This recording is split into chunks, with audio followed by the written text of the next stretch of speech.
Yes, students, now we will start chapter 8, that is continuity. Now देखो continuous function केड़ा हुंदा है? Function f is continuous at x is equal to 0 provided all three of the following are true. मतलब कोई भी function है वो continuous ਤਾਂ ਹੋਏਗਾ अगर आ थ्री conditions की ने satisfied ने. First is f of a exist कर रहा है, मतलब कोई भी function है वो exist कर रहा है. Next ਤੁਹਾਨੂੰ ਲਿਮਿਟ ਦਿੱਤੀ ਹੋਈ ਆ ਜਿਹਦੀ ਵੈਲਿਊ x ਦੀ ਵੈਲਿਊ ਕੀ ਦਿੱਤੀ ਹੈ a, ਮਤਲਬ f of x exists, ਮਤਲਬ x a ਦੀ ਜਗ੍ਹਾ ਤੁਸੀਂ ਕੀ ਪੁੱਟ ਕਰਤਾ, ਸੌਰੀ x ਦੀ ਜਗ੍ਹਾ ਤੁਸੀਂ a ਪੁੱਟ ਕਰ ਦਿੱਤਾ. ਠੀਕ ਹੈ, ਹੁਣ f of a ਹੈ ਜਿਹੜਾ ਉਹ ਇਕੁਅਲ ਹੋਏ limit x tends to a f of x, ਮਤਲਬ ਦੋਨੋਂ ਲਿਮਿਟਸ ਅਗਰ ਸੈਟੀਸਫਾਈ ਨੇ ਇਕੁਅਲ ਨੇ ਤਾਂ ਤੁਹਾਡੇ ਫੰਕਸ਼ਨ ਕੀ ਹੋਏਗਾ ਕੰਟੀਨਿਊਅਸ. ਦੇਖੋ ਫਸਟ ਕੰਡੀਸ਼ਨ ਕੀ ਹੈ, function is defined at a limit जी है f of x approaches to a from the right hand and left hand limits दोनों एग्जिस्ट कर रही ने और दोनों की ने इक्वल ने, और limit of f as x approaches to a equal होए f of a दे. Now we will solve some problems. First is consider the function. देखो तुहानू आ फंक्शन दिता होया है x cube plus 2 if x less than 2. x less than 2 मतलब x 2 तो घट है तो तुसी ये लिए की यूज़ करोगे limit x tends to 2 minus, मतलब 2 माइनस ਲਈ आ वाला फंक्शन यूज़ करोगे. मतलब 2 माइनस की माइनस करना है कोई भी आर्बिट्रेरी वैल्यू, मतलब तुसी h अज्यूम कर लिया. ठीक है, h ले लिया, हमेशा h ही लेना, और h की जी लिमिट है वो की ले लेनी है 0. तो x की जगह की आ गया 2 minus h whole cube plus 2, मतलब a minus B whole cube का फॉर्मूला लगेगा a cube minus B cube minus 3a square B plus 3ab square. ठीक है, वैल्यूज पुट कीतियां तो तुहाडे कोल कितना आ गया 8 प्लस 2. देखो h 0 सी, h की वैल्यू तुसी की पुट करती 0. जदों वैल्यू पुट कर देनी है तो लिमिट नहीं लिखना नाल, तो तुहाडे कोल कितनी आ गई 10. मतलब जदों function if x less than 2 मीनस x 2 तो घट है तो 2 माइनस वाली लिमिट लिए आ फंक्शन यूज़ किया. x इक्वल टू मतलब अगर x 2 दे इक्वल है तो आंसर कितना आ रहा 5. ठीक है, ये गिवन है दोनों. x ग्रेटर दैन 2 मतलब अगर x 2 प्लस है मतलब 2 प्लस h पुट कर दोगे वो लिए फंक्शन की यूज़ हो रहा है x स्क्वेयर प्लस 6. देखो 2 प्लस h फॉर्मूला लगाता a plus B whole square का, कि इक्वल आ गया तुहाडे कोल 10 दे इक्वल. बट f ऑफ 2 तुहानू दिता कि होया सी 5. तीनों लिमिट्स मैच नहीं कर रही, इसका मतलब फंक्शन इज़ नॉट कॉन्टीन्यूअस. अगर आ भी 10 दिता होंदा तो अपना फंक्शन कॉन्टीन्यूअस होना सी. ठीक है, हुण तो तुसी फाइंड करना है a which makes a function f of x if x less then 1, मतलब अगर x लैस दैन 1 है 1 माइनस है तो आ फंक्शन लेना तुसी. 1 लैस दैन इक्वल x मतलब x ग्रेटर दैन 1 है तो आ फंक्शन लेना. 1 माइनस लिए आ फंक्शन यूज़ कर लिया एंड 1 प्लस लिए आ फंक्शन यूज़ कर लिया. तो limit h tends to 0 1 minus h whole square minus 2 a minus B whole square का फॉर्मूला लग गया a square plus B square minus 2ab minus 2. जदों h की वैल्यू 0 पुट करती तो h नहीं लिखी, लिमिट कितना आ गया -1. इत्थे कितना आ गया a माइनस 4. देखो इत्थे तुहानू गिवन है कि find a which makes a function F X is equal to this continuous at x is equal to 1. हुण वो कह रहा फंक्शन कॉन्टीन्यूअस मीनस आ वाली लिमिट इक्वल है राइट हैंड लिमिट दे, तो तुहाडे कोल किहदे इक्वल आ गया a माइनस 4 इक्वल्स -4, मतलब a दी वैल्यू कितनी आ गई तुहाडे कोल 3. नैक्सट देखो तुसी कॉन्टीन्यूटी नू एग्जामिन करना. x की वैल्यू x लैस दैन 2 मतलब ए फंक्शन यूज़ करोगे, x ग्रेटर दैन इक्वल 2 तो आ फंक्शन.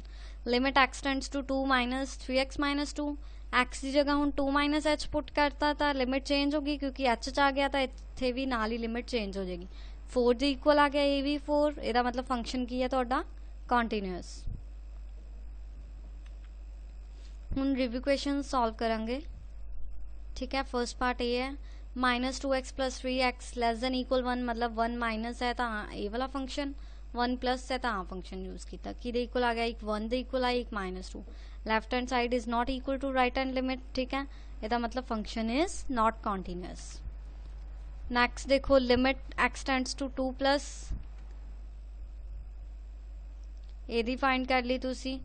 सेकेंड पार्ट सी ये 2 प्लस h टेंड्स टू 0 करती, 2 नाल 2 कैंसिल हो गया तो एच अपॉन मॉड च है एच मॉड मीनस इदा अगर नैगेटिव भी होंदा तो बाहर आके पॉजिटिव हो जाना सी 1 दे इक्वल आ गया। इदा ही तुसी इनू सॉल्व किया नीचे मॉड च है तो मॉड देखो वैल्यू 0 नहीं पुट करनी क्योंकि नीचे 0 बन जाएगा तो लिमिट एग्जिस्ट ही नहीं करेगी।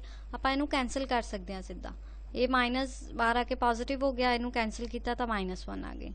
नैक्सट एफ एक्स तुहानू ये दिता होया limit F X is equal to 4 F of 0 is not defined ठीक है क्योंकि 0 पुट करांगे तो नीचे 0 बन रहा so it's not defined. Limit x tends to 0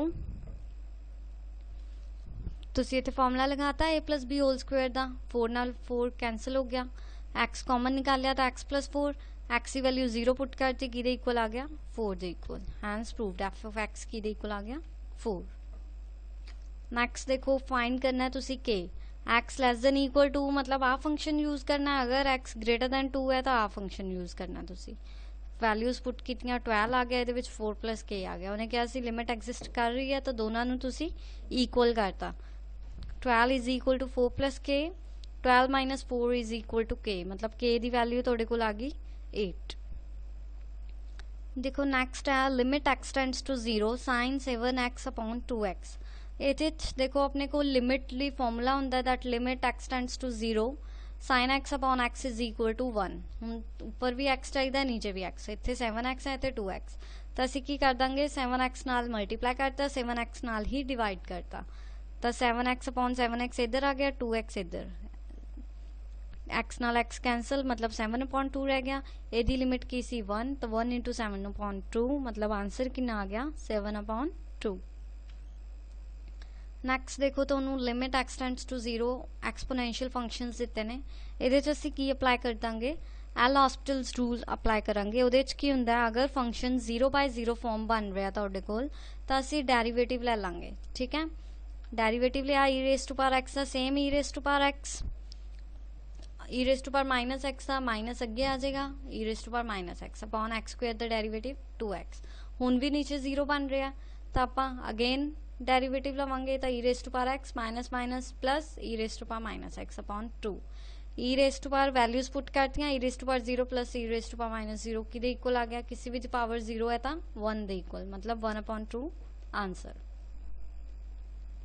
next examine करनी है तुसी कॉन्टीन्यूटी इन्हां फंक्शंस दी x minus 2 at x is equal to 2 तो एक बार 2 plus H 2 minus H put कर देता ये 0 दे इक्वल आ गया ये भी 0 दे मतलब ये कॉन्टीन्यूअस है। नैक्सट x प्लस 5 इत्थे भी तुसी एक बार देखो की दी हुई है वैल्यू x ही -5 तो -5 प्लस इक्वल ले ले एक बार -5 माइनस दोनों फाइंड कीतियां तो 0 आ गया a minus x A minus x की जगह की पुट करना है ए माइनस एच ब्रैकेट च लवांगे क्योंकि साइंस चेंज होंगे तो दोनों 0 है इसका मतलब फंक्शन कॉन्टीन्यूअस। हुण फाइंड करना है कि F of x is continuous at x is equal to 0 और नॉट कि कॉन्टीन्यूअस है या नहीं।